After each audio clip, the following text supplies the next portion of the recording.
8h05, você ouvinte da Rádio Litoral FM, acompanha aqui na 102.1, Jornal Litoral, edição desta segunda-feira. Você ouvinte tem espaço aberto para participar e tem agora a participação do prefeito de Praia Grande, Alberto Mourão. Você continua com espaço para, inclusive, fazer perguntas para o Mourão por WhatsApp para o 997610559, também 997880966. Bom dia, prefeito. Bom dia, Paulo. Bom dia, Ricardo, Fábio. Bom dia aos ouvintes da rádio. Estou aqui à disposição para a gente bater um papo, conversar um pouco. Olha, vamos começar. Bom, primeiro, como é que o prefeito de Praia Grande, político experiente, é o 5º mandato, né? Já venceu 5 eleições, fez 2 sucessores também, o Roberto Francisco, o Ricardo Yamauchi, lá na década de 90. Como vê o momento eleitoral no Brasil? É muito complexo, né? Porque na realidade a gente vive um momento de extremos, nós não vemos um momento do equilíbrio, essa é a realidade. A sociedade acha que algumas situações vão se resolver entre o conflito, colocando os dois cidadãos no ringue, que efetivamente não é esse o processo, mas é o jogo que está aí, é o jogo momento você tem que discutir, optar, fazer opções políticas, e você tem que fazer uma opção entre Haddad e Bolsonaro, e a dúvida que tem que ter coerência de quem está efetivamente nesse processo. Algumas candidaturas se colocam numa posição de um de outro. Não dá para se omitir, porque o voto em branco ele só vai privilegiar alguém, não tenha dúvida. Quando você vota em branco, você está ajudando alguém também. Você não está ajudando pelo menos a sociedade decidir. Eu acho que o Brasil também não precisa ficar tão preocupado com quem ganhar, no ponto de vista de que nós vamos ter uma ruptura da ordem institucional. Tem aqui dois advogados, né? E outro dia eu até falei para uma moça essa semana, né? Ela falou de algumas coisas, eu falei assim, mas se ele é o artigo 5º da Constituição, que é uma cláusula pétrea, é difícil, né? Alguém fazer certas loucuras, porque o Constituinte ele deixou bem claro isso, né? Isso aqui é imexível, só a sociedade, através de uma nova Constituição, de uma consulta, né, à sociedade, é que você vai poder mudar e tirar alguns direitos adquiridos ou exacerbar no direito do Estado fazer certas interferências no seio da sociedade sem a consultar. Então, na realidade, essas regras que acho que são inovadoras e foram importantes para que o país não caísse num clima mais drástico como alguns países da América do Sul. Mas é óbvio que a gente fazer medidas de transformação, né? Precisa fazer reformas, as reformas são necessárias, a sociedade precisa acreditar que elas são fundamentais para a gente não virar uma Grécia, não virar uma Venezuela, né? Nós precisamos fazer esse processo de ajuste econômico necessário ao país se encaixar. Nós estamos perdendo janelas de oportunidade todos os dias. Todos os dias o mundo se abre e fecha para novas oportunidades econômicas, e o Brasil não fez as adaptações estruturantes de um mundo globalizado, num mundo que se transforma todos os dias, que as relações comerciais não são as mesmas. Óbvio, o modus operandi de consumo não é o mesmo, por isso transforma as demandas, e automaticamente o que a gente percebe? Nós não adaptamos o Brasil a esta nova ordem mundial e nós perdemos a oportunidade de nos inserirmos nesta economia mundial. O Brasil, nenhum país do mundo vai viver fechado, com as suas fronteiras fechadas para o mundo. E o Brasil precisa entender que para ele participar desse jogo internacional, ele precisa fazer adaptações necessárias, porque regras novas são estabelecidas e você precisa adaptá-las. Agora, no plano regional, houve uma chacoalhada eleitoral também. Os 3 deputados federais eleitos em 2014 pela Baixada Santista não conseguiram renovar os mandatos, se reeleger. Tem 2 novos deputados federais, que são a Rosana Vale e o Júnior Bozella de São Vicente. O Júnior Bozella do PSL e a Rosana do PSB. No plano estadual, 3 deputados também, 4 deputados, sendo que 2 se reelegeram e 2 novos. Tem um candidato a governador classificado para o segundo turno, que é da Baixada Santista, o Márcio França, que começou como prefeito junto com Alberto Mourão na década de 90. E tem o Cássio Navarro, que também não conseguiu renovar, que é genro do prefeito, também não conseguiu renovar o mandato, né? Teve uma chacoalhada grande aqui política. Essa O país vive de ciclos, políticos. Cada eleição tem sua história. Essa história que isso vai se repetir daqui 2 anos não é verdade. Uma eleição que você perde hoje, você ganha amanhã. Essa é uma coisa muito complexa. Não dá para você. O humor da sociedade hoje, ele vive com a influência do dia a dia que você está vivendo. A teoria de Einstein da relatividade, espaço, tempo e energia. Quer dizer, muitas coisas interferiram nesse processo, nesse momento que fez a sociedade mudar de conceito. Esse foi o momento que você pode notar a lista de candidatos eleitos, expressivamente eleitos, ou eram figuras do mundo, do influenciador social, que é os caras da internet, das redes sociais, ou dos meios de comunicação, momentaneamente. Então, quem não estava nesse bloco não teve oportunidade eleitoral, ou você estava ligado à questão militar, né? Você pode notar que todo mundo que tinha um tenente, um coronel, um capitão ou um delegado no seu título acabou sendo guindado ao Congresso Nacional ou à Assembleia Legislativa. E quem estava ligado a uma igreja, né, mas com identidade profunda de igreja, sempre foi reconduzido. Então, na verdade, nós tínhamos quase que eleições temáticas, né? Então, isso é óbvio que durante 4 anos nós vamos sinalizar se acertamos ou erramos, né? Então, os candidatos à reeleição, mesmo aqueles que eram bons do ponto de vista de trabalho, de perseverança, de dedicação ao seu mandato, foram pegos surpresas. Só na Baixada Santista, 3 segmentos que nós vimos aí, foram mais de 450, quase 500 mil votos. Quer dizer, metade das pessoas votaram nesses 3 segmentos. O resto sobrou para os candidatos locais, que acabam sendo vilipendiados pelos votos externos. Basta ver que o Bozella, que teve 18 mil votos na região, se elegeu com os votos de fora, né? O próprio filho do Márcio também não teve uma votação expressiva regionalmente, esperava 300 mil votos, teve 100 e poucos mil, e mesmo assim uma parte veio de fora, porque se dependesse daqui, talvez ficasse fora. Essa é a realidade. Eu sou a favor da mudança do voto para o voto distrital. Eu acho que o voto distrital é uma fase. As pessoas cobram muito do político, né? E eu acho que é uma coisa engraçada. Nós vamos cobrar de quem agora? Nós voltamos no mundo virtual. As pessoas falam assim, quando você bate numa porta, você vai caminhar, fala assim, agora que você está aparecendo aqui, mesmo com o seu mandato, qualquer prefeito sair na cidade vai ter que chutar essa história. Engraçado, eu me pergunto, como é que pode 4, 5 milhões de pessoas votar no mundo virtual, em eleitores, em candidatos que eles nunca viram? Essa é a pergunta que eu faço, entendeu? Vale para mim escolher o mundo virtual, mas na hora eu vou cobrar de quem? Você vai cobrar do cara local. E aí o prefeito fica enfraquecido desse ponto de vista, o parlamentar também local vai ficar enfraquecido, porque mesmo eleito, ele não tem o peso desses 3, 4 milhões de votos que foram dados a outros candidatos. Eu acho que, Paulo, é um momento é um terremoto que está acontecendo no Brasil, no mundo político, em decorrência do que aconteceu com as apurações da Lava Jato, em decorrência do que vem acontecendo com a economia do país, que levou a mais de 13 milhões de desempregados. É óbvio que o humor está saltando a pele, ele já saiu fora, está gravitando, né? Está com aquela energia que nem os átomos em velocidade.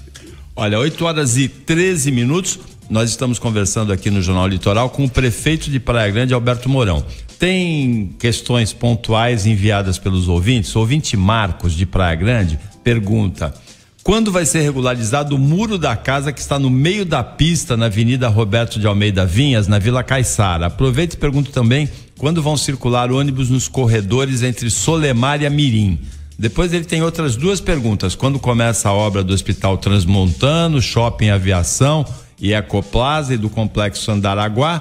E quando vai ser terminado o Parque da Mirim? Ainda pergunta: o VLT vai chegar na cidade, prefeito? É um tratado de... Ajuda ele, Paulo, vai por partes. Anota, Paulo. Não, vamos repartir. Vamos primeiro, rápido. Vamos repartir. A primeira parte, a casa que está no meio da pista, Roberto de Almeida Vinhas, da avenida.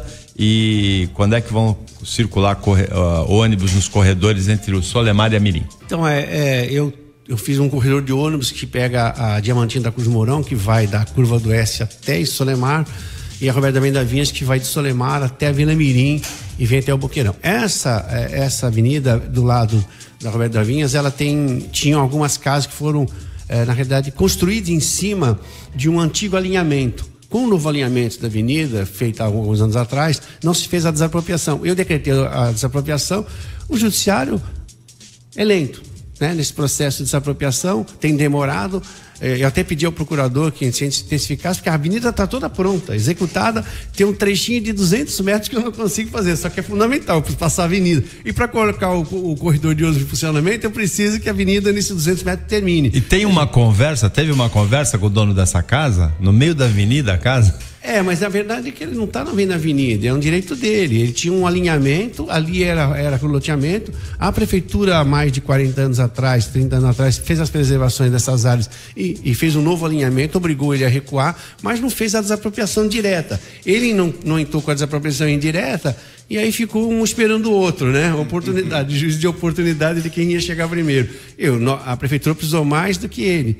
E é óbvio que agora nós apropriamos, vamos pagar o justo preço à vista, é óbvio.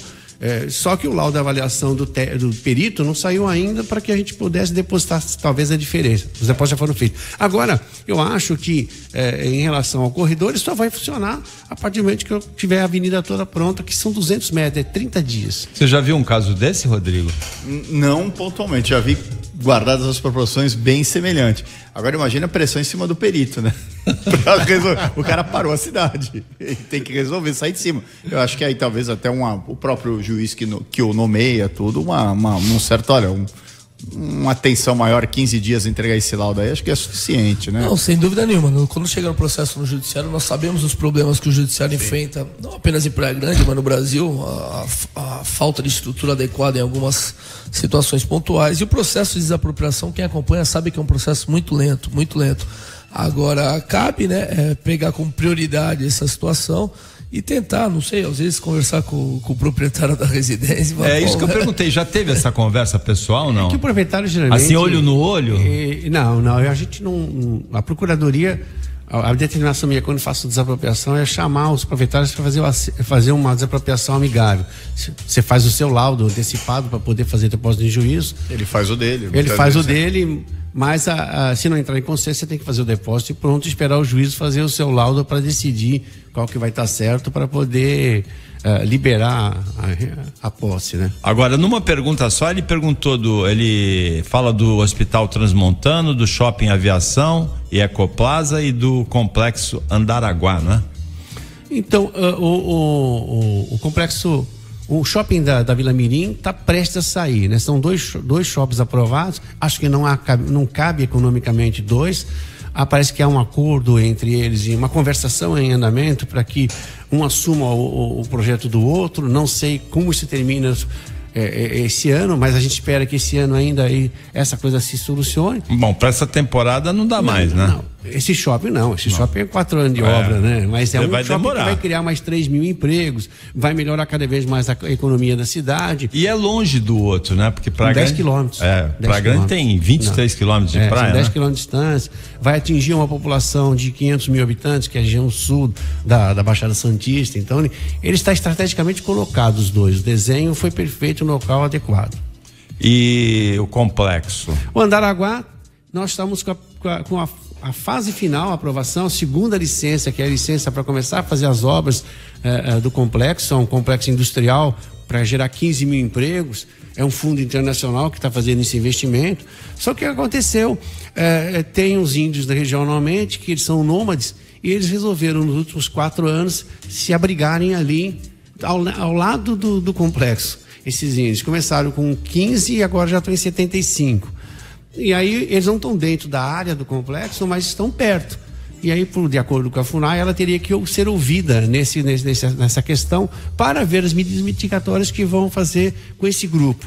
Que seria comprar uma área, eles podem amanhã não estar mais lá, daqui 4 anos podem ter ido para outro lugar. Que coincidência, hein, prefeito? Esses nômades, bem nessa época, né, que começa a discussão da ocupação do terreno, os índios ocupam justamente a mesma área. Coincidência, né? Coincidência que eles não estão lá, eles estão dentro de uma pedreira, né? Existia uma pedreira após o rio. O complexo Andaraguá é antes do rio, está distante do rio, tem uma faixa de preservação. Eles estão lá dentro da antiga pedreira. Quer dizer, já foi pedreira ali, já foi explorada economicamente, já teve impacto de explosão, de tudo, e de repente eles se alojam dentro da antiga pedreira, o que prova que não existe, nunca existiu ninguém ali, né? Mas a lei tem que ser respeitada. Nesse aspecto, aí mais uma vez a morosidade, mais o mais grave de tudo, né?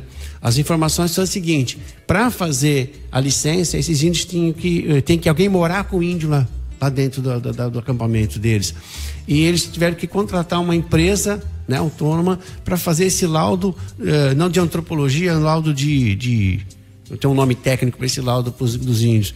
Engraçado que tem que vir um representante da FUNAI. A FUNAI, há 90 dias, não libera o técnico para vir acompanhar a empresa, que vai dar ordem para trabalhar, porque ela tem que acompanhar o serviço. E ela não tinha o dinheiro da passagem para o cara vir acompanhar o serviço. Quer dizer, o país para de gerar 15 mil empregos por causa de uma passagem de R$1.500. Nós não sugerimos à prefeitura de pagar a passagem. Falou, não podem pagar. Então é o seguinte, gente, se tiver daqui 10 anos dia da passagem, não vem daqui 10 anos acompanhar. É um absurdo, Brasil. Prefeito, essa ocupação me parece é uma ocupação lícita ou é uma invasão por parte dos índios? Porque a terra não é deles. Não, eles não estão no terreno do Complexo Andaraguá, no terreno de propriedade desse fundo. Eles estão ao lado dele, estão no entorno dele, na distância do entorno. E diz que eles vão sofrer impacto com isso, né? Com a instalação disso. Então eles querem que se resolva isso. Mas as áreas também onde eles estão ocupando pertenciam à antiga família Teixeira, mais ou menos isso, a família Teixeira. Então não tem nada a ver. Mas eles são nômades, pela legislação, pela FUNAI, eles são nômades. E parece que eles podem ocupar qualquer área. Olha, o ouvinte pergunta também, o ouvinte Marcos, do VLT. Eu lembro que o prefeito Mourão apresentou, ainda na primeira metade do mandato presidencial atual, o projeto do BRT, né? O Bus Rapid Train, que seria um ônibus com uma pista confinada que viria desde Peruíbe e faria o entroncamento, a conexão com o VLT em São Vicente, né? É o seguinte, ali quando você chega, a gente passa por cima da Ponte dos Barreiros, já que vai levar o VLT até dentro de São Vicente, no Rio Branco, a ideia é que quando passasse pela Ponte dos Barreiros, logo que passar em cima da ponte, vira esquerda, você anda 3.280 metros, você cai dentro do terminal Tudo de Bastos. Ali ficaria a chegada de todo o VLT dentro do Tudo de Bastos, e dali ia derivar até Peruíbe pelo BRT, porque é o que aconteceu no Rio de Janeiro. No Rio de Janeiro fez do Mauá até ali onde o aeroporto de Santos Dumont, só foi VLT. Depois eles colocaram uma parte metrô, um pedaço, e aí de Leblon até 60 quilômetros até o fundo do Rio Recreio, é tudo BRT. E o outro extremo que liga até o aeroporto internacional do Rio de Janeiro também foi BRT, e dali estendeu o BRT pelos centros de todos os grandes bairros do Rio. Porque o BRT é um modal mais barato e ele trabalha no mesmo modelo do VLT, só que o custo de instalação em algumas situações chega a 25% e funciona do mesmo jeito, com a mesma agilidade, com a mesma facilidade. Então o que precisa? É tornar um sistema mais eficiente regionalmente, né? Para que a gente possa transportar essa população, diminuir esse estresse urbano que nós temos, principalmente dentro de Santos. A Praia Grande hoje tem 16 linhas que dentro de Santos, que trazem para cá milhares de ônibus por dia. São 2.800.000 passageiros mês, é uma loucura, né? E imagine você, quando você arrancar esses 16 linhas, quantos ônibus por hora você entra com ele aqui? Vai dar o sapato vai desapertar, né? Imagina você tirar os de São Vicente, tirar de todo mundo. Então essa é a grande coisa, tornar a região metropolitana agradável para se morar, se mobilizar, para dar acesso à saúde, acesso à educação, acesso a todos os meios comuns, né? Do cidadão metropolitano. Essa é a grande transformação que eu acho. Transporte, mobilidade é fundamental. Agora, teve um ensaio aí de BRT, teve uma reunião com o Temer quando ele era vice-presidente ainda, né? Os prefeitos da Baixada foram apresentar esse projeto para o Temer, não foram? Foi apresentado para ele, liberou. Ele era vice, não era? Liberou recurso na época, infelizmente. Eu até cheguei a falar com o Geraldo dessa possibilidade de contrair esse empréstimo. Me lembro que estava ele fazendo inspeção no VLT de São Vicente. Geraldo Alckmin. Geraldo Alckmin estava fazendo uma inspeção ali em São Vicente, exatamente no dia, até tinha uns caras gritando lá, uns feirantes. Nós andamos no VLT. E eu falei, Geraldo, nós estivemos em São Paulo, em Brasília, semana passada, no grupo de prefeitos. Eu disse para ele que tinha de ser liberado um financiamento razoável, era 1 bilhão, né? Acho que uma coisa assim. E 50% era fundo perdido, o resto era financiado. E na época ele não se interessou, infelizmente. Não se interessou, e a ideia era que ele pegasse recurso. E a alegação da MTU, infelizmente, é que não tinha 9 milhões para fazer o projeto básico e executivo do sistema BRT regional. Quer dizer, se eu não tenho 9 milhões de MTU, eu tenho que fechar, né? Eu acho que foi uma maneira muito sutil de falar não, né? Então, é triste, porque nós perdemos anos aí nem tem projeto ainda. Nós temos aqui um comentarista, o Rodrigo Marçali, que ele tem muita informação de bastidor. Ele não é fofoqueiro, veja bem, ele tem muita informação de bastidor. E ele fala que teve um estresse aí, não foi, nessa reunião entre o prefeito Alberto Mourão e o Paulo Alexandre Barbosa, o prefeito Santos? Eu não estava lá, mas como é que eu posso falar? Essa informação de bastidor eu não tenho, prefeito. Essa ele não tem, o Rodrigo. É que eu tenho sempre uma posição firme em relação a essa questão do VRT e do VLT e desta ligação de uma forma sincronizada entre a Baixada Santista. Em determinado momento, eu achava importante ligar o Valongo a Cubatão e os Barreiros até o litoral sul, de forma que praticamente quase toda a população, exceto o Guarujá, que teria que melhorar a questão das balsas, estaria contemplada. Ou túnel, e a né? circulação regional. O túnel com o VLT, né? Mas a circulação regional para chegar. Ontem mesmo eu recebi um pedido por internet de um cidadão lá de Praia Grande, da linha 911 intermunicipal, pedindo para mim interferir nessa linha, porque ele trabalha em Cubatão e ele chega a levar 1 hora e tanto para chegar em Cubatão, e ele sabe que não tem condições de continuar uma vida desse jeito. Então o que eu vi? Quer dizer, eu fico amarrado porque eu não sou o gestor do intermunicipal, quer dizer, cabe a mim só fazer coro político para reclamar. E aí o prefeito Mourão, ele sempre abraçou as causas da sociedade quando ela reclama. É legítimo eu fazer isso, é obrigação minha. Eu sou porta-voz da minha cidade. É por isso que em diversos momentos eu briguei até com companheiros de partido, porque eu antes de ser partidário, eu sou cidade, eu sou região. Eu não aceito isso. Você não pode colocar um emblema no seu peito do seu partido e não chegar lá na hora para enfrentar os direitos da sociedade. Que história é essa? E com toda a razão, o Rodrigo Marçali talvez seja o comentarista mais antigo do Jornal Litoral. Ele deve lembrar que nós sempre defendemos aqui essa integração do BRT com Peruíbe, Cubatão e até o VLT ligando Guarujá ao resto da Baixada e Bertioga pelo túnel. Sempre a mesma: segurança, hospital, sistema cross, entendeu? Tudo isso que eu não aceitava. Se a sociedade não tiver a mim como o seu porta-voz, aquele que vai gritar, para que ela escolheu eu? Só para gerir os problemas regionais, locais? Eu acho que as minhas atribuições como prefeito, eu tenho realizado. Tem problemas que são cruciais e que dependem do Estado. E o Estado tem, em alguns momentos, falhado regionalmente. Olha, a gente vai voltar um pouco para a política, porque o ouvinte Eris com H, ele manda assim: bom dia, bancada. Prefeito Mourão, quando vai se candidatar a governador? Precisamos de um governador como você. Voto é secreto. Mas tem algum candidato a presidente? Ele pergunta assim baixinho, né? Tem algum candidato a presidente? Vai seguir o Dória? Mais baixinho ainda. Vai seguir o Dória? Vai seguir. O Dória já está no finalzinho. Vai seguir o Dória, prefeito? Eu vou seguir o Dória, sim. Acho que a gente tem que fazer uma opção. Não pode ficar em cima do muro. Eu acho que você tem que ser coerente. O Dória foi coerente quando, apesar de algumas pessoas não acharem, mas é verdade o seguinte: ele desde o começou a campanha, desde o primeiro minuto de campanha, ele se declarou anti-PT. Então seria difícil agora ele chegar e falar assim: não, eu vou agora de Dória, de Haddad porque está na frente. Não, ele não tem que ir em lugar nenhum. Ele tem que ser coerente com aquele que fez o discurso. Nesse ponto, eu acho que ele fez uma opção. Tá, mas alguém vai falar, mas ele participou, decidiu antes. Olha, o PSDB está errando mais uma vez, né? Ele tem que tomar uma decisão. Ele liberou, depois que o Dória falou, liberou. Mas o Dória tinha que ser coerente com o discurso dele de campanha. Eu sou anti-PT, ele bateu.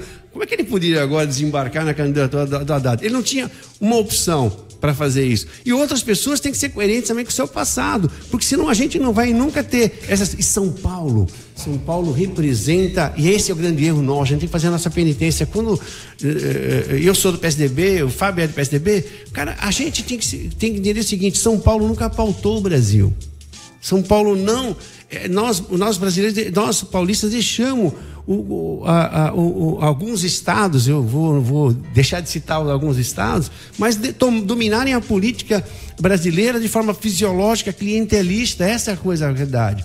E não se nos preocupamos com os temas importantes que gradativamente iam acabar desembarcando. Nós desembarcamos numa crise política, numa crise econômica, numa crise gravíssima de país que passa por grandes dificuldades. Nós deixamos isso correr, porque ficamos sempre em cima do muro, né? Então não dá para fazer isso. E agora é o seguinte, o passivo do PSDB a gente quer colar no Dória, e o ativo do PSDB nós queremos colar em outro candidato. A gente, como é difícil isso, né, gente? Quer dizer, tudo que não presta fica para você, e tudo que é bom, eu é que estou fazendo, eu que fiz, entendeu? Essas coisas não podem acontecer. 8h30.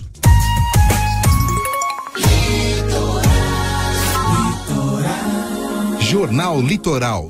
O ouvinte Fernando Garcia pergunta, primeiro ele diz: bom dia, Paulo e bancada, bom dia, Fernando. Pergunta pro prefeito, por que o senhor não deu continuidade na candidatura para governador? Ou eram rumores? Teve uma conversa de candidatura do Mourão. E eu vou emendar na pergunta do Fernando Garcia, não fica numa situação difícil apoiar o Dória contra um candidato que é da região, como o Márcio França? Olha, sempre é difícil, mas você tem a sua posição, né? Não só partidária, mas do ponto de vista que eu analiso a qualificação. Eu acho que o Márcio é um bom político, excelente político. E política ele entende. Eu não, eu entendo de governo. Eu não sei fazer política. Por isso que eu não cheguei onde você está falando aí. Agora, em termos de administração, de governo, ele mesmo reconhece que ele não tem a qualificação adequada. Ele fala isso. Então, assim, eu nesse momento, eu não consigo, como eleitor, deixar também, não só como político, de escolher aquilo que eu acho que é mais adequado. Alguém que vá pautar o Brasil, mas por uma nova ordem administrativa, né? É fundamental a gente ter essa visão diferenciada. Eu não acho que... A gente fala que tem que fazer política, que está cheio de política, quer continuar fazendo política, só politicagem. Não podemos fazer isso. E aí, entra exatamente isso. O Paulo, quando eu coloquei meu nome lá, foi engraçado, porque eu era o único cara que tinha mandato de prefeito, naquele momento, não era o Dória, e que precisava disputar as eleições em março, né? Só que de agosto até lá, nesse período, ficou aquele embate, nós vamos ter candidato, não vamos ter candidato próprio, e o PSDB queria rumar para não ter candidato próprio. Aí soltaram 3 nomes para serem candidatos, que na realidade queriam que a convenção fosse em maio. Quer dizer, a discussão de que se teríamos candidato e quais seriam esses candidatos em maio. Para quê? Para que não desse oportunidade para prefeitos com mandato disputassem a convenção. E aí chegaria em maio, possivelmente, falar: não dá, nós estamos fracos, é melhor a gente se compor, vamos nos unir ao Márcio. Então o PSDB não pode falar nada disso. Porque na realidade, eu senti. Aí você fala: por que você desistiu? Porque eu percebi, e eu falei outro dia, que se eu levasse a convenção de março, eu seria atropelado pela máquina reversa do PSDB nesse momento. Porque não teria o apoio dessa estrutura. E aí eu seria o cara mais fácil de ser derrubado dentro da estrutura. Quando o Dória vem para ser candidato, ele vem com corpo próprio, com estrutura própria, com tamanho próprio. Então, essa é a diferença. Quer dizer, não vamos nem falar aí de traição, porque na verdade nós estávamos em curso um processo de implosão partidária internamente, cara. Não vamos brincar nisso. Deixa eu colocar alguns pontos rapidamente aqui. Eu acho que, primeiro, as discordâncias internas entre os partidos são salutares, são sempre boas. Por exemplo, essa questão de modal de transporte para a nossa região, VLT, BRT, uma discussão importante. O prefeito Mourão tem uma opinião importante do envolvimento do BRT. Eu acho que o VLT já é uma realidade na Baixada Santista. A ampliação do VLT tem que continuar sendo essa realidade, ou seja, buscar não só essa próxima fase que envolve mais internamente o município de Santos, mas essa expansão que leve o VLT uma ampliação ainda maior em São Vicente, chegando à Praia Grande, estendendo, quem sabe, no futuro, a Cubatão. Eu acho que essa estratégia é uma estratégia correta, e essa discussão é sempre salutar mesmo internamente. É importante que haja até discordância, porque da discordância, em algum momento, sai um consenso que é melhor aprimorado. Essa discussão do partido, prefeito, eu me sinto bem à vontade. Eu sou um cara que já está, de certa forma, há algum tempo, apesar de não ter tanta idade ainda, mas de algum tempo no partido, tive a oportunidade de colaborar na organização da juventude do partido aqui em Santos, junto com o Paulo Alexandre, com o Bruno Covas. Depois tive a oportunidade de ser presidente do diretório municipal aqui de Santos. E uma coisa que eu falo que, de certa forma, me traz um incômodo, né? Na eleição municipal, agora recentemente, nós, PSDBistas, tivemos muita dignidade em buscar votos, conversar com a população, pedindo voto para o prefeito Paulo Alexandre aqui em Santos, pedindo voto para o Alberto Mourão em Praia Grande, pedindo voto para o Dória lá na capital. Fomos, conversamos, dialogamos com as pessoas, e hoje, qual o momento? Amigos de Praia Grande, claro, algum traz algum questionamento, amigos de Santos, as pessoas que nós pedimos votos, sempre vai ter algum questionamento, sempre a gente vai ter alguma coisa a melhorar, mas nós ficamos muito confortáveis em continuar defendendo o nome do Mourão, em continuar defendendo o nome do Paulo Alexandre, e tem um constrangimento, sim, para aqueles que são militantes do partido, em continuar defendendo o nome do Dória, até por conta da saída da prefeitura da capital. Esse é um incômodo que boa parte do PSDB, boa parte dos militantes do PSDB tem que trabalhar hoje. Realmente foi muito frustrante para nós. Nós tínhamos todos nós uma grande, digamos, entusiasmo com a candidatura do Dória em São Paulo, e que acabou sendo frustrada. E está aí os paulistanos hoje, mais de 60% dos paulistanos, de certa forma, pactuam aí com o Dória. Os números são bastante significativos. E o equilíbrio, a gente vê agora um equilíbrio muito grande nessa eleição para governo do estado. Para a gente também seria muito bom que nós tivéssemos o prefeito Mourão concorrendo até o final nessa disputa interna, para que a gente tivesse um representante tucano aqui da nossa região. O prefeito acabou, já colocou aqui de forma muito clara, aliás, os argumentos trazidos pelo prefeito são muito válidos, né? Não participando do processo até o final, e hoje temos uma candidatura de um candidato aqui da região. O Márcio, aí eu discordo um pouquinho do prefeito. É claro que nós temos aí toda uma história partidária que tem que ser levada em questão, mas quando o prefeito coloca, olha, que o Márcio não tem experiência administrativa, aí eu discordo, né?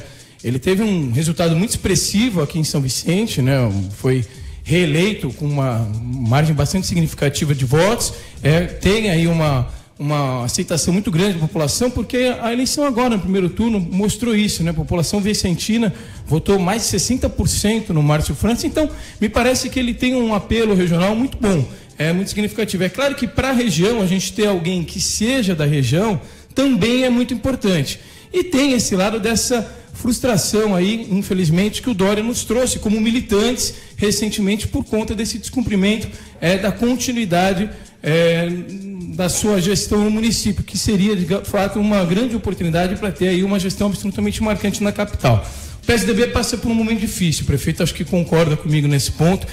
Nós temos que repensar várias coisas, né? O PSDB passa por um momento delicado, há, de certa forma, muita coisa a ser solucionada, a ser melhor discutida. Mas que eu acho que é importante a gente ter esse olhar regional também, e, sobretudo, ter os compromissos sendo efetivados, ou seja, ter a palavra dada, a palavra empenhada. Eu acho que é uma visão importante que a gente tem daqui para frente. Eu acho que eu até acho complexo esse negócio, né? Porque se nós tivermos uma convenção, realizamos a convenção, escolhemos um candidato, né? Temos que marchar todos em conjunto. Não dá para você ter militância do PSDB hoje nesse processo, dessa forma. Acho que não, é ruim, né? Então, Fábio, não dá, principalmente numa cidade grande como a nossa de Santos, ou alguma cidade ou outra que possa acontecer.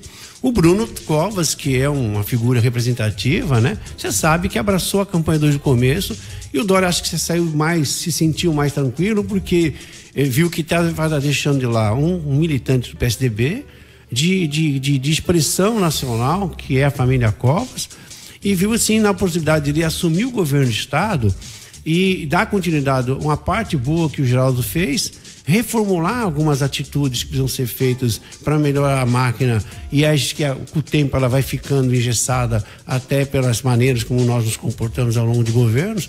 E acho que o Covas, O Dória viu a oportunidade é o seguinte: vou ajudar muito mais a cidade de São Paulo dessa forma, porque aí eu vou ter um governante que está afinado comigo em São Paulo e eu aqui no governo do estado, com os olhos de quem já passou um período bom dentro da prefeitura, enxergando as dificuldades da capital, eu posso ajudar muito mais a superar essas adversidades, porque eu vou entender melhor essa situação.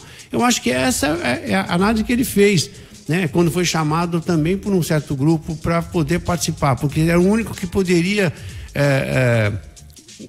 tomar essa atitude de ter corpo próprio para disputar essa eleição. É uma opção que ele fez. Eu acho que o Brasil precisa mudar as eleições, se a gente quer discutir saída de um mandato para o outro, né? Quantas pessoas que tinham mandato legislativo abandonaram seus mandatos, inclusive eu, o Paulo também e outros mais aí, e nós vamos assistir alguns que se candidataram agora a serem candidatos a prefeito das suas cidades, entendeu? Eu sou a favor da coincidência de mandato, porque acaba com essa história de vez. Nós teríamos uma eleição num período e depois outra eleição no mesmo ano. Num semestre você faria as duas eleições e aí cada um assumia. Por quê? Eu sou governante há 5 mandatos, estou à vontade para falar, uma experiência que eu acho que de ter tomado porrada e ter feito. E eu me lembro cada vez que agora, não é? Vai entrar um novo presidente da República, seja João Pedro, sabe o que vai acontecer? Nós vamos parar o país durante 1 ano. Ele não tem pressa de fazer, porque ele vai conhecer a máquina. Primeiro, ele precisa conhecer. Segundo, ele não tem pressa, porque ele precisa fazer no 2º ou 3º ano para se reeleger. Aí ele muda as políticas públicas. Eu estou fazendo um programa social nessa área, quero mudar, eu vou para outra área. E aí a ideia dele, nós temos que nos adaptar às prefeituras à nova realidade, entendeu? O cara entra lá, o governo passado, retrasado, ele entrou no foco da emergência. Você é da saúde, cara. E aí começou com UPA. E você sabe o custo de uma unidade de emergência? Que ela custa 10 vezes mais que uma unidade básica e não resolve o problema preventivo, o que o país mais desenvolvido como a Inglaterra, a França, o Canadá fizeram. Então o que que eles resolveram fazer uma ideinha de que política, que não é política de bom resultado. Então entrou um governo que muda o foco e aí você se torna refém. Eu assumi a prefeitura com um déficit enorme de novo depois de 4 anos e hoje ajustei isso, porque eles tiveram obrigados a executar programas que o governo federal inventou, em vez de dizer não. Essa é a diferença do prefeito Mourão. Que mesmo que o Geraldo chegasse lá e me oferecesse um programa, eu falei assim, é para trazer despesa para minha cidade ou para trazer solução para minha cidade? É por isso que eu assim fui visto de forma diferente lá dentro. Porque, independente de ter o meu governador do meu partido, eu tenho que ser crítico. Eu não posso arranjar um passivo para a minha cidade. É porque aquela cidade não tem déficit, não deve nada para ninguém e resolveu quase 100% dos seus problemas sociais. Aqueles que não foram resolvidos são do Estado. Melhoria do hospital, melhoria da segurança, melhoria do transporte coletivo intermunicipal. Então, por isso que eu fui um crítico. Então, às vezes, as pessoas veem o Mourão, vive gritando, vive reclamando. Não, eu vivo defendendo o cidadão praia-grandense. Eu vivo tendo uma posição metropolitana nas minhas posições. Se alguém me acusar de que eu não defendi a região metropolitana, está errado. Agora, para mim defender a região metropolitana, necessariamente eu não tenho que estar com alguém da região metropolitana. Eu tenho que estar com a ideia metropolitana que algumas pessoas não têm. Eu tenho que dar com a visão de que São Paulo, a Baixada depende do interior, Paulo, o interior depende de nós dependemos do interior. O interior, para crescer economicamente, ele depende de porto, ele depende de exportar. E para ele exportar a custo baixo, com agilidade, porque a gente precisa, não é só ter preço, a gente precisa ter a garantia de que esse produto vai chegar no exterior, né, no tempo certo. Você precisa ter agilidade portuária, que é entrada e saída. E isso, São Paulo se omitiu, não enfrentou o governo federal para deixar de fazer isso aqui um condomínio político que fez com que o Porto Santos se tornasse um grande entrave. Então, na realidade, São Paulo precisa gritar, precisa de independência. E o interior depende desse processo. E nós dependemos que o interior exporte cada vez mais, que o interior cada vez mais cresça economicamente, nós queremos crescer também. Para que, Paulo, a gente consiga gerar mais emprego aqui, porque as atividades complementares da atividade portuária, as atividades retroportuárias e também a discussão que não aconteceu, Paulo. Cadê a discussão da questão econômica regional? Nós empobrecemos. E eu fui uma voz que não foi colocada nunca, nem para PSDB. Eu me lembro, no Megapolo de Cubatão, há mais de 12 anos, quando eu levantei para falar que era uma hipocrisia e que nós estávamos nos enganando regionalmente, nunca mais vai esquecer. Eu fui visto com desconfiança, porque todo mundo se calava sobre os problemas regionais. Nós estávamos perdendo emprego já naquela época, estávamos perdendo economia. É uma falsidade o nosso PIB. Santos é uma das maiores PIBs do Brasil, mas não é verdadeiro, porque 2/3 dele ou mais é imposto. O PIB de Cubatão é um dos maiores PIBs do Brasil também, só que é imposto. Não fica nada, não se agrega nada de desenvolvimento e geração de emprego. O polo siderúrgico, químico de Santos, de Cubatão, não desenvolveu a região com atividades que usa a sua matéria-prima complementar. Nós pegamos chapa da siderurgia de Cubatão e levamos para São Caetano, produzimos tambor de 200 litros para depois descer com ele para embarcar, para colocar produto acabado dentro. Então o que eu quero é só que o seguinte: cadê a ciência e tecnologia do Estado de São Paulo? Cadê a Secretaria de Ciência e Tecnologia? Mas quando eu quis fazer a discussão efetiva do desenvolvimento econômico regional, eu fui podado pelo Estado. Quando eu quis discutir saúde, você sabe, Fábio, eu fui podado pelo Estado. E eu tirei tudo para estar fora do partido. Eu tirei tudo para estar fora do partido, mas eu perseverei. Ninguém vai poder me acusar de não ter discutido. O que eu quero é que a gente saia desse campo medíocre que a gente abraçou ao longo desses anos. A gente precisa rediscutir a questão da universidade pública. Cadê a universidade pública na Baixada Santista? A Unesp, as universidades, ciência e tecnologia. A Secretaria de Ciência e Tecnologia é responsável por que ramo? O ramo da educação. São José, que hoje está discutindo se nós vamos receber a Boeing como uma sócia da maior empresa de transporte aéreo do mundo, foi graças ao ITA. Foi graças à universidade pública presente lá. Taubaté, Botucatu, Campinas. Os grandes polos de desenvolvimento econômico deste país só se desenvolveram em volta da universidade pública. A Baixada mediocremente aceitou favores. Meia dúzia de cursinho, não um grande polo de desenvolvimento.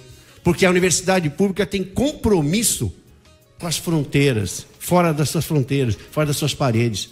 Interage com o mundo produtivo. A Baixada Santista é a única região das 11 em que o estado era dividido que não tem universidade pública. Na verdade, 2, Vale do Ribeira e Baixada Santista. E quem foi contra? Quem foi contra? O campus ainda é pequeno. Quem vetou? Mercadante. Que nunca teve. Mas não é uma universidade. Incipiente, pelo amor de Deus. É um favor. Com exceção da Unifesp, que eu acho que já tem um campus significativo na região, eu concordo que, do ponto de vista de avanço das universidades públicas na região, é uma grande agenda que a gente tem que seguir para frente, sim. Não chega a 1.000 alunos em graduação universitária superior pública. Esse é pífio para uma região de 4% da população do estado de São Paulo, da importância econômica que a gente bate no peito, fala que existe uma importância econômica dessa magnitude, polo siderúrgico, petroquímico, a questão portuária, que é um dos maiores portos da América. Nós somos o maior porto da América ou não seremos mais? Ou o que aconteceu com a gente? A gente canta aos 4 cantos, tudo isso, e ao mesmo tempo aceitou as migalhas universitárias. As migalhas, foram migalhas. 8h48. Antes do intervalo, eu vou ler a participação do ouvinte João Cruz de São Vicente, que diz assim: Mourão, primeiro bom dia, Paulo e bancada, bom dia, João. Mourão, a segurança pública tem parceria com o Estado, concordo, gosto muito de Praia Grande, costumo levar meus filhos para passeios na região, ele é de São Vicente. A Guarda Municipal poderia ser mais atuante devido à insegurança em pontos estratégicos. Parabéns pela administração. Meu voto será seu. Olha, você já tem um voto para futuro governador do São Vicente, hein? De São Vicente. O Jornal Litoral volta depois do intervalo.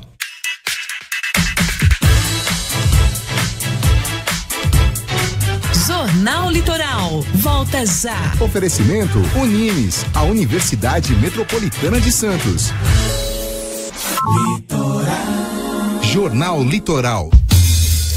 8h52, vamos para a última meia hora do Jornal Litoral com 8 minutos, né? Essa última meia hora com 8 minutos, hoje quebrou o recorde, né? Do encurtamento da última meia hora do Jornal Litoral. Eu vou dar 3 recados rapidamente. Um é do Outubro Rosa da Prefeitura de Santos. A Prefeitura de Praia Grande também tem o Outubro Rosa, que é do câncer de mama.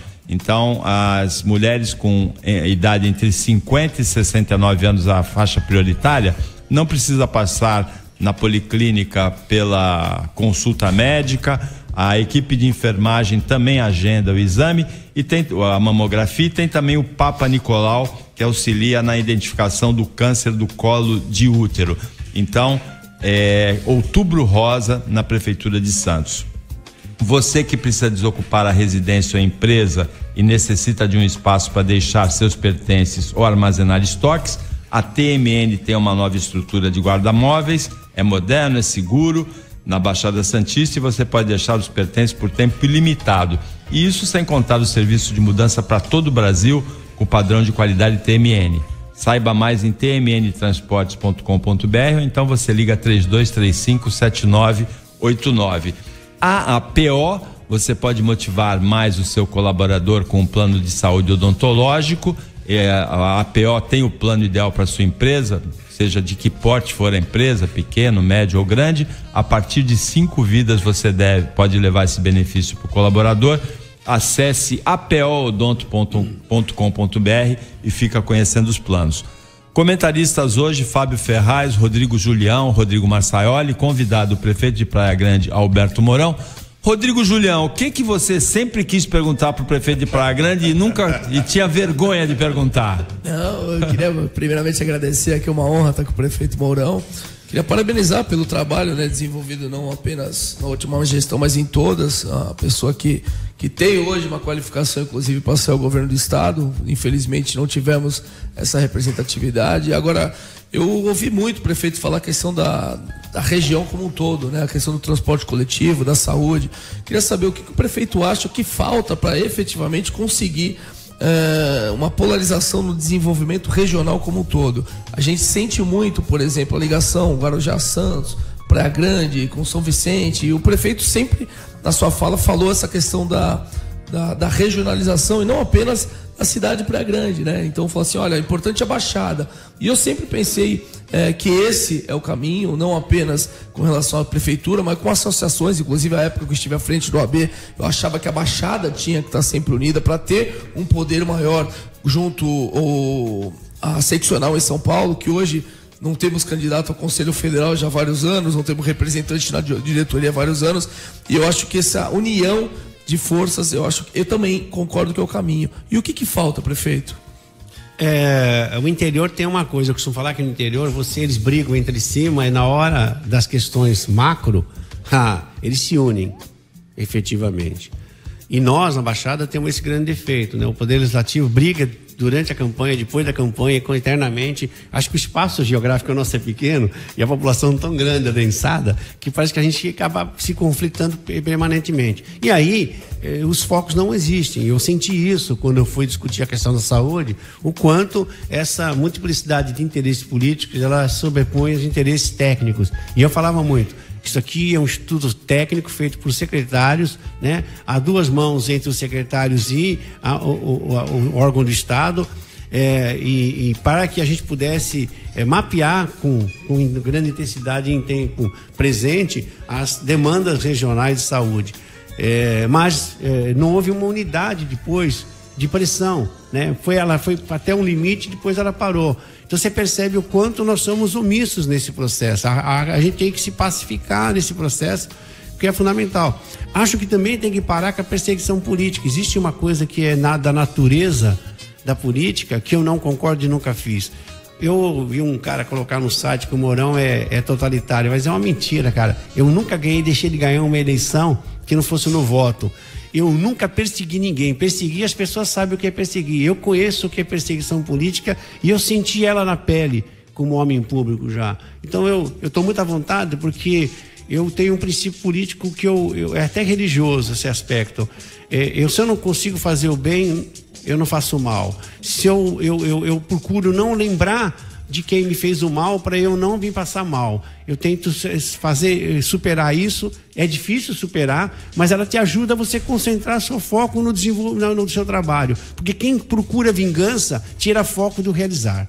Então, essa é a grande coisa. Eu acho que regionalmente a gente tem que buscar essa mudança, mas ela tem que vir da sociedade. A sociedade tem que ser mais crítica das nossas necessidades e das nossas prioridades.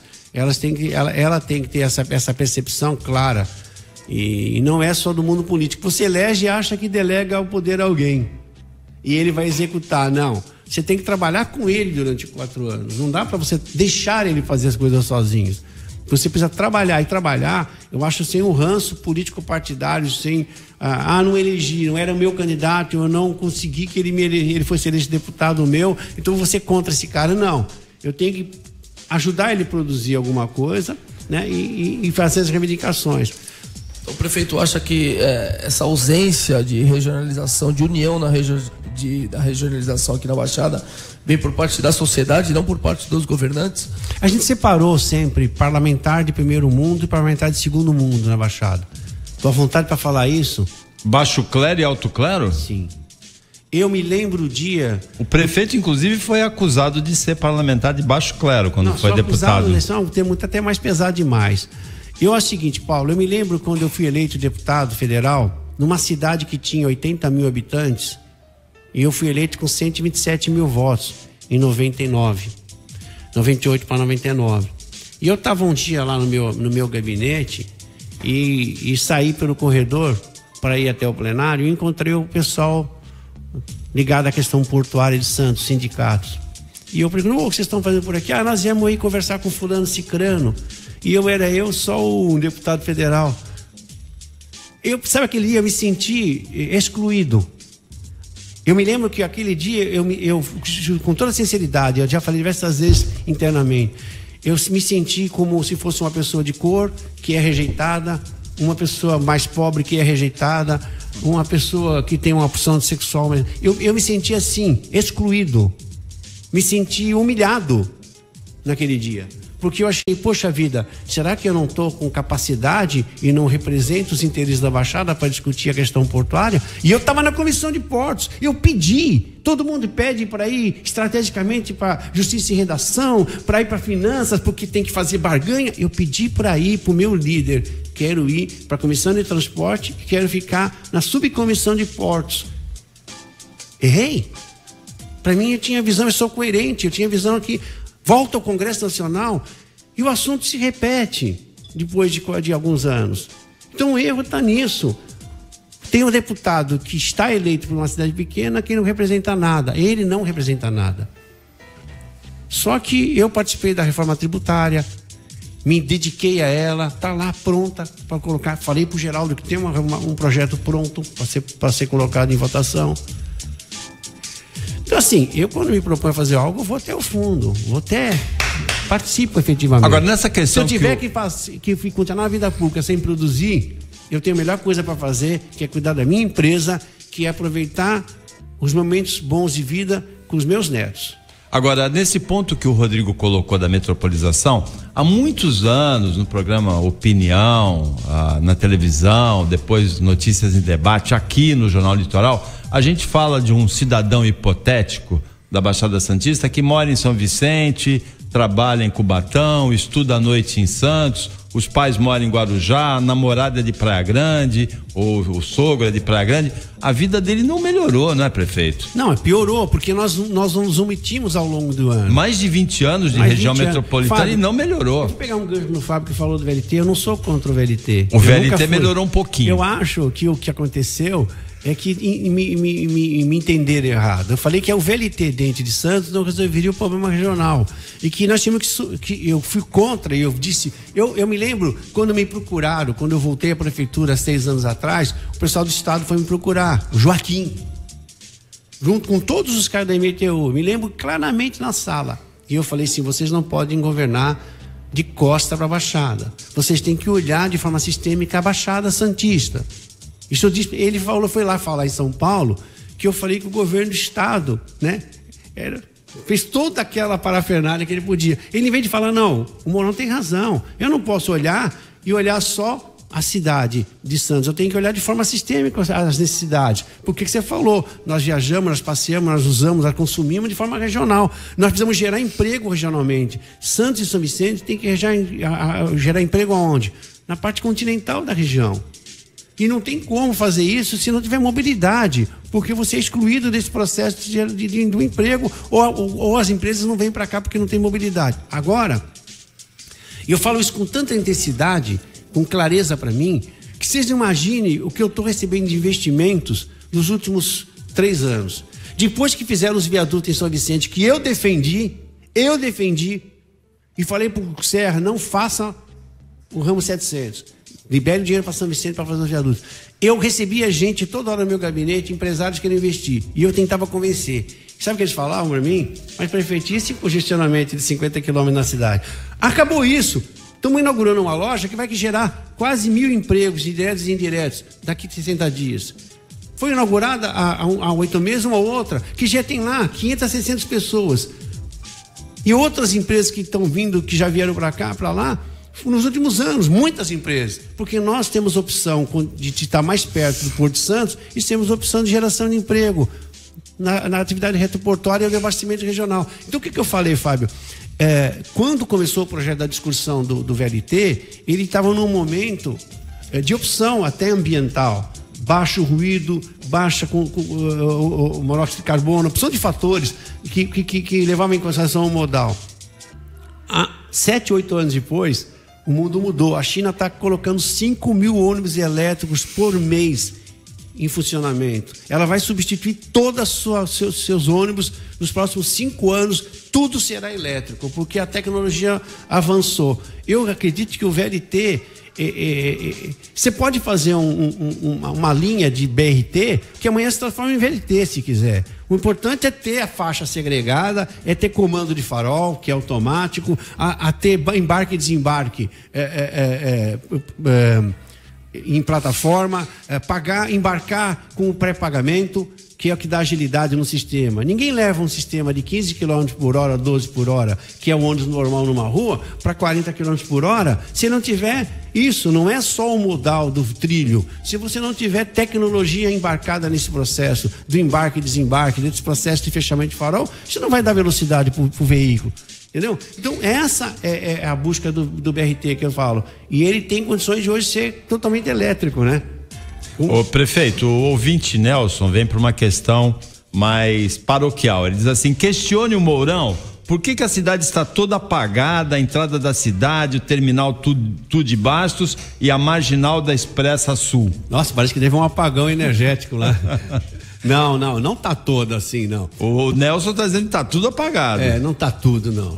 Não. Alguns pontos na praia, depois na Expresso. O que aconteceu? Nós prendemos 17 caras que vieram da cidade vizinha. São pessoas que usam crack, né?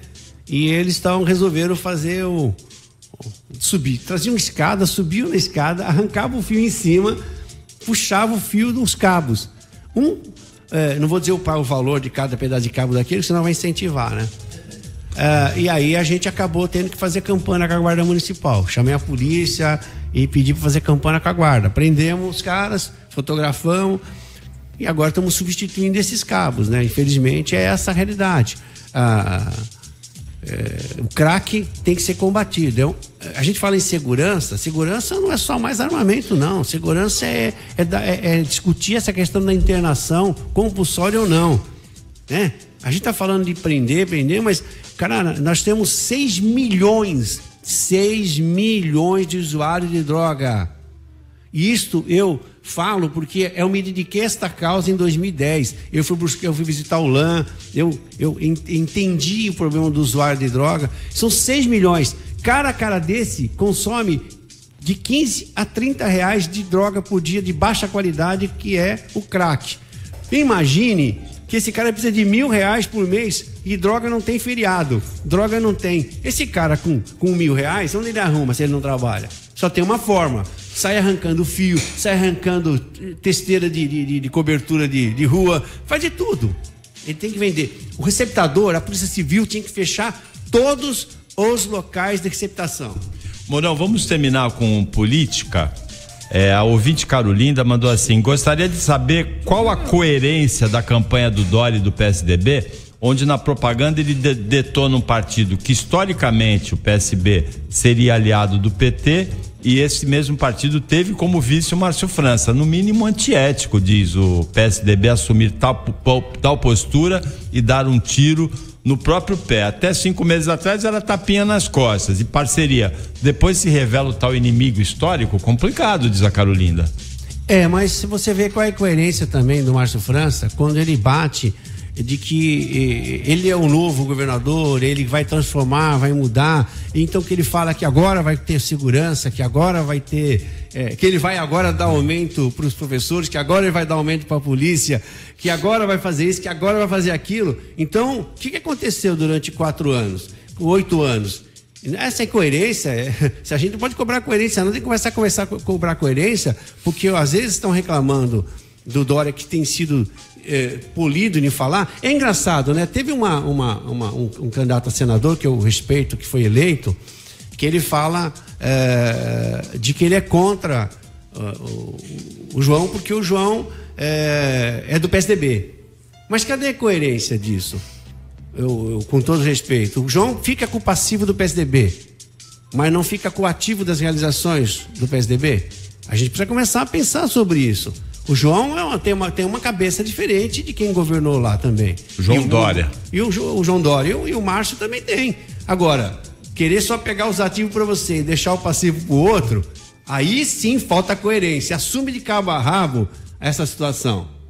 Eu vou pedir desculpas duplamente. Primeiro ao prefeito, porque a gente convidou para uma entrevista de 8 a 8h30. Ele está aqui, já são 9h09, avançamos no horário da entrevista, porque, como sempre, muito interessante conversar com o Alberto Mourão.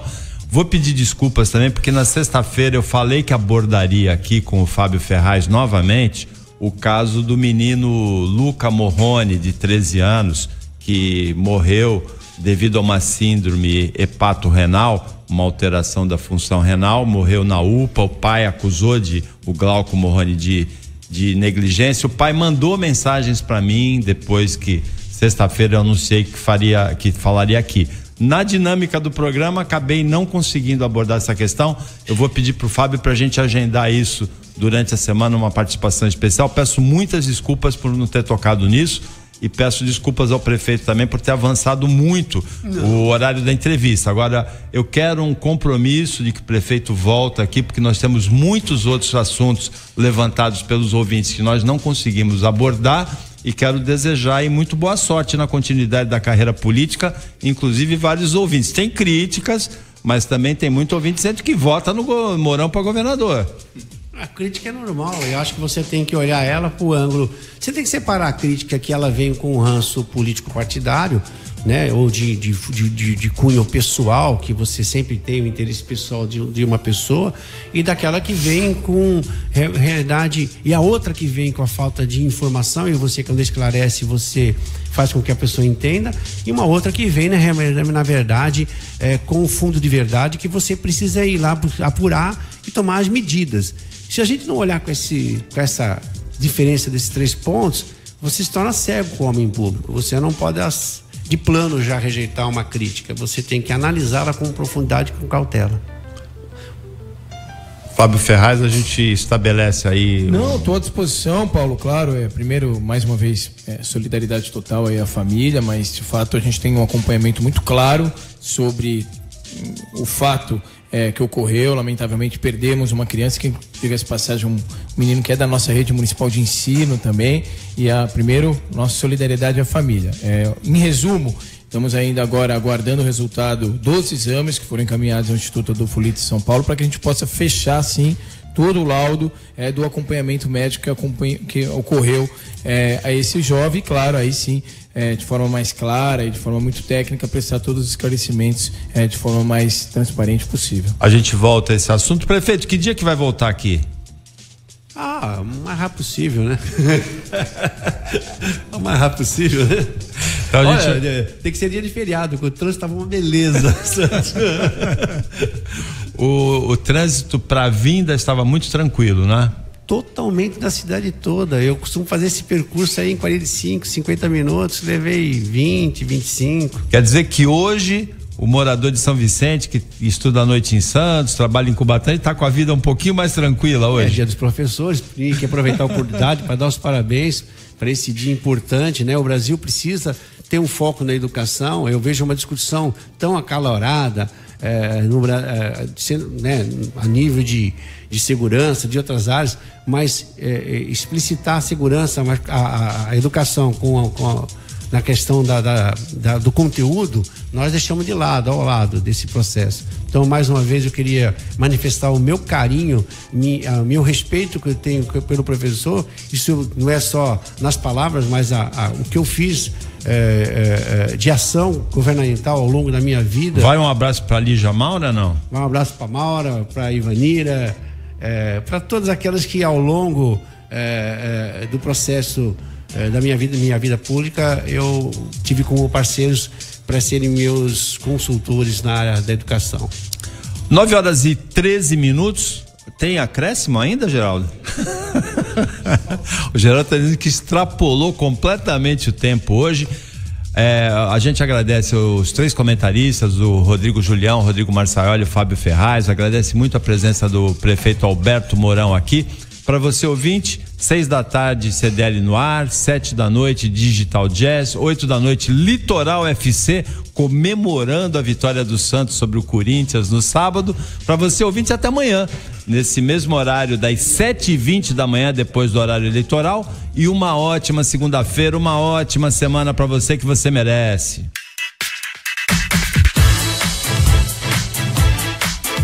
Jornal Litoral volta amanhã às 7h. Oferecimento Unines, a Universidade Metropolitana de Santos.